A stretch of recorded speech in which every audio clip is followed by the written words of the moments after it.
The police union in Indianapolis is calling on the state to help stop violent crime. CBS 4's Russ McQuaid has a look at the state officials who are being called on for help.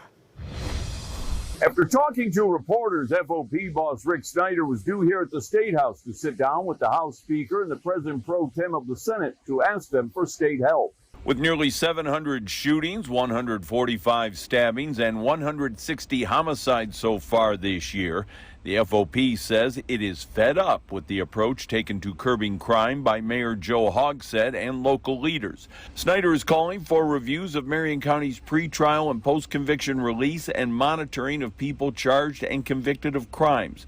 The multi-million-dollar annual contract with a provider company that has Marion County leading the nation in GPS monitoring of released defendants and offenders. And the FOP also wants a meeting with county judges.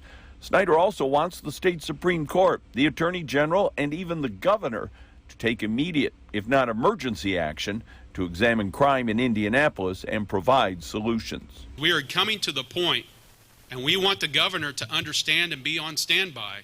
We may very well be calling upon him to send emergency resources to this city. Former IPD Deputy Chief and current state senator Republican Jack Sandlin says it may be time to consider inviting Indiana state troopers to start patrolling the streets of Indianapolis. I don't think that should be off the table.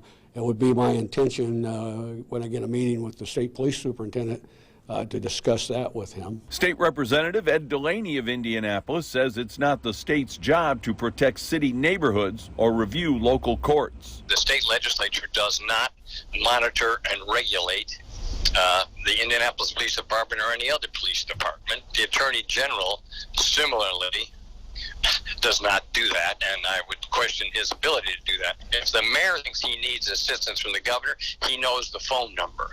Mayor Hogsett's office just issued this response when we asked them about Snyder's comments. Quote, the city continues to work with partners across the criminal justice system locally and beyond.